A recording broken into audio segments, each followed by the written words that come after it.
السلام علیکم، کیسے ہیں آپ سب لوگ؟ امید ہے آپ سب خیریت سے ہوں گے۔ آج میں کرنے والی ہوں حضرت اسحاق علیہ السلام کی سٹوری کا پارٹ 2۔ تو چلیے سٹارٹ کرتے ہیں۔ بسم اللہ الرحمن الرحیم۔ حضرت اسحاق علیہ السلام کی ولادت۔ پیارے بچوں، حضرت ابراہیم علیہ السلام اور آپ کی زوجہ محترمہ اولاد سے تقریباً نا امید ہو چکے تھے، کیونکہ حضرت ابراہیم علیہ السلام کی عمر مبارک 90 برس کے قریب تھی، جبکہ حضرت سارہ کی عمر بھی خاصی زیادہ ہو چکی تھی۔ اگرچہ 13 برس عمر حضرت ابراہیم علیہ السلام کے ہاتھ اسماعیل علیہ السلام کی ولادت ہو چکی تھی، مگر حضرت سارہ سے نہیں بلکہ حضرت ہاجرہ سے۔ اس لیے حضرت سارہ اکثر اولاد نہ ہونے کے سبب فکر مند رہا کرتی تھیں۔ بیان کیا جاتا ہے کہ حضرت ابراہیم علیہ السلام کبھی تنہا کھانا تنا نہیں فرماتے تھے۔ ایک مرتبہ یوں ہوا کہ لگاتار برسات روز ہو گئی، کوئی بھی ایک مسافر ادھر نہیں آیا۔ 7ویں روز کے بعد اللہ تعالیٰ کے حکم سے 12 آدمی اعلیٰ کپڑوں میں ملبوس آپ کے ہاں آئے۔ انہوں نے آ کر اسلام کیا۔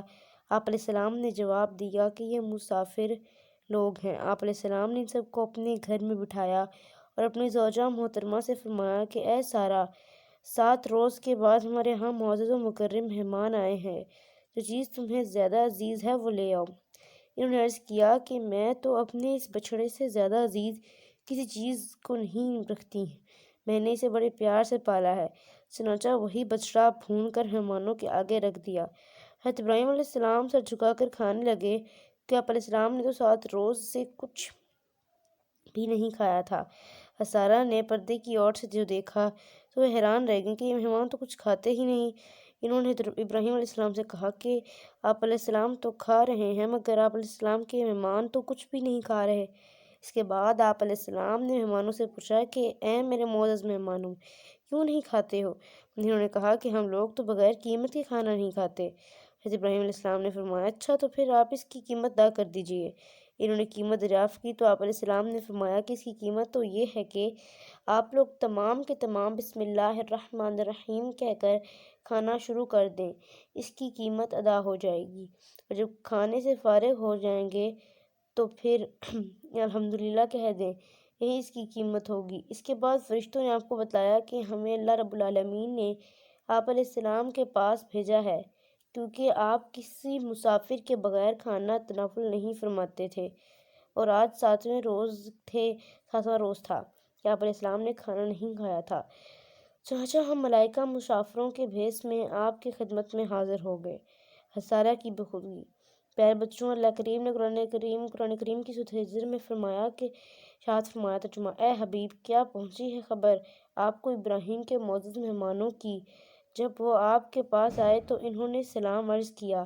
آپ نے فرمایا تو تم پھر بھی سلام ہو؟ دل میں سوچا بالکل انجان لوگ ہیں، بس چپکے سے اپنے اہل خانہ کی طرف گئے اور ایک بھنا ہوا موٹا تازہ بچڑا لے آئے، لا کر ان کے قریب رکھ دیا۔ فرمایا کھاتے کیوں نہیں؟ پس دل ہی دل میں ان کی طرف سے خوف کھانے لگے۔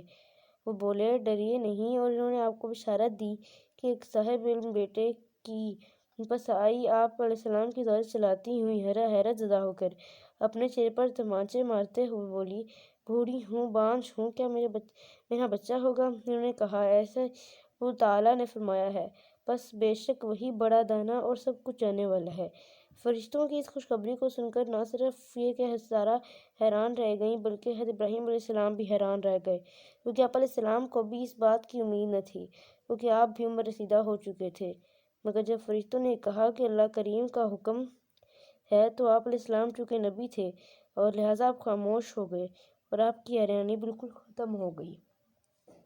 مگر محض سارہ کی حیرانی دور کرنے اور انہیں پوری طرح یقین دلانے کی خاطر فرشتوں سے فرمایا سورۃ ابراہیم میں وارد ہوتا ہے کہ ترجمہ: کیا تم اس وقت مجھے خوشخبری دینے آئے ہو کہ میں بوڑھا ہو چکا ہوں؟ بس یہ کیسی خوشخبری ہے؟ وہ بولے ہم نے تو آپ کو بالکل سچی خوشخبری دی ہے، بس آپ نہ ہو جائیے مایوس ہونے والوں میں، یعنی آپ کسی بھی شک و شبہ کی گنجائش ختم کر دی گئی۔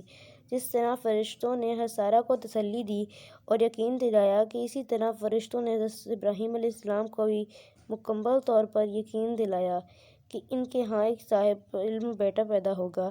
سورۃ ہود میں رب العزت کا یہ بھی ارشاد ہے کہ ترجمہ: تو ہم نے خوشخبری دی سارہ کو اسحاق اور اسحاق کے بعد یعقوب کی، یعنی اللہ کریم نے پوری طرح سارہ کی تشفیع چاہتے ہوئے انہیں سے خطاب فرمایا کہ یہی نہیں کہ انہیں بیٹا عطا کیا جائے گا بلکہ انہیں پوتا بھی عطا کیا جائے گا، اس کا نام یعقوب ہوگا۔ یہ ایسی خوشخبری تھی کہ ابراہیم علیہ السلام اور سارہ دونوں ہی حد درجہ خوش ہو گئے، اگرچہ دونوں کو اپنے اپنے بڑھاپے کی بخوبی علم تھا، مگر جب فرشتوں نے انہیں یہ یقین دلایا کہ حکم ربانی ہے تو پھر ان کے دلوں سے تمام تر شکوک شبہات دور ہو گئے۔ پیارے بچوں، حضرت ابراہیم علیہ السلام کے ہاں جب حضرت اسحاق علیہ السلام کی ولادت ہوئی تو اس وقت آپ علیہ السلام کے بڑے بیٹے حضرت اسماعیل علیہ السلام کی مبارک تقریباً 14 برس تھی۔ حضرت ابراہیم علیہ السلام کی عمر سعید اس وقت 100 برس کے قریب تھی اور آپ کی زوجہ محترمہ سارہ کی عمر مبارک تقریباً 90 برس کے قریب تھی۔ حضرت ابراہیم علیہ السلام کے ہاں بڑھاپے میں حضرت اسحاق علیہ السلام کی ولادت باسعادت دراصل ان لوگوں کے لیے واضح جواب تھا کہ جو یہ کہا کرتے تھے کہ ابراہیم یہ تو بتلاؤ کہ تمہارا رب کیا کر سکتا ہے۔ یہ واضح جواب تھا کہ اللہ کریم اگر چاہے تو اس وقت اولاد عطا فرما دے جب بندہ بالکل بوڑھا ہو چکا ہو، اور یہی نہیں بلکہ اس کی بیوی بھی بڑھاپے میں داخل ہو چکی ہو۔ بے شک اللہ تعالیٰ ہر چیز پر قادر ہے۔ بلا شبہ شرف حضرت ابراہیم علیہ السلام اور سارہ رضی اللہ تعالیٰ عنہم کو ہی حاصل ہے کہ ان کے بیٹے اور پوتے ہی نہیں بلکہ پوتوں کے پوتے بھی جلیل القدر نبی گزرے تھے۔ اگرچہ حضرت ابراہیم علیہ السلام کے ہاں حضرت حاجرہ بی بی کے اثر سے حضرت اسماعیل علیہ السلام کی ولادت باسعادت 12-13 برس قبل ہو چکی تھی، مگر جب حضرت ابراہیم علیہ السلام نے اپنی زوجہ محترمہ حاجرہ بی بی اور اپنے لخت جگر حضرت اسماعیل علیہ السلام کو اللہ تعالیٰ کے حکم سے بے آب و گیا وادی میں چھوڑ دیا تھا، اس کے بعد آپ واپس فلسطین میں اپنی زوجہ محترمہ حضرت سارہ بی بی کے پاس تشریف لے آئے، اور چنانچہ آپ علیہ السلام کی ولادت کی کمی تو محسوس ہوتی ہی تھی، اور آپ علیہ السلام بارگاہ رب العزت میں اولاد کی دعا بھی اکثر کرتے تھے۔ آپ علیہ السلام اکثر اللہ رب العزت کی بارگاہ میں عرض کیا کرتے تھے، اور سورۃ الصافات کی آیت نمبر 100 میں آتا ہے کہ ترجمہ: اے میرے رب مجھے صالح اولاد عطا فرما، تو دوسرا ذبیح کون؟ جبکہ حضرت اسحاق حضرت یعقوب کے والد اور حضرت یوسف کے دادا ہیں۔ آپ کا نام اسرائیل تھا، اور اسرائیلیوں کی کوشش یہی ہے کہ جب حضرت اسماعیل علیہ السلام کا نام اس واقعے سے ہی نکال دیا جائے، اور جب اسحاق علیہ السلام کا نام قربانی میں داخل کر دیا جائے، کیونکہ حضرت اسحاق ہی کی اولاد میں بکثرت نبی آئے اور اسماعیل علیہ السلام ہی ہمارے آقا مولا محمد مصطفیٰ صلی اللہ علیہ وآلہ وصحبہ وسلم ہیں۔ جیسے قرآن کریم میں آتا ہے کہ حضرت ابراہیم علیہ السلام کو حضرت اسحاق اور حضرت یعقوب علیہ السلام کی بشارت دی جا رہی ہے۔ اب یہ کس طرح ممکن ہے کہ جس بیٹے کی بشارت دی جا رہی ہو، اور صرف بیٹے کی ہی نہیں بلکہ پوتے کی بشارت دی جا رہی ہو، اس کو قربان کر دیا جائے، یعنی جس بیٹے کی اور پھر اس کے بعد اس کے بیٹے کی بشارت دی جا رہی ہے، اور پھر 10-12 برس کے بعد یہ حکم دیا جائے کہ اسے ذبح کر دو۔ لہذا یہ بات ثابت ہو جاتی ہے کہ ذبح کے لیے پیش ہونے والے حضرت اسماعیل علیہ السلام ہی تھے، نہ کہ حضرت اسحاق علیہ السلام۔ پیارے بچوں، حضرت اسحاق علیہ السلام کی اسٹوری کا پارٹ 2 یہیں تک ختم ہوتا ہے، تو ملتی ہوں آپ کو اس کے پارٹ 3 میں۔ خیال رکھیں، اللہ حافظ۔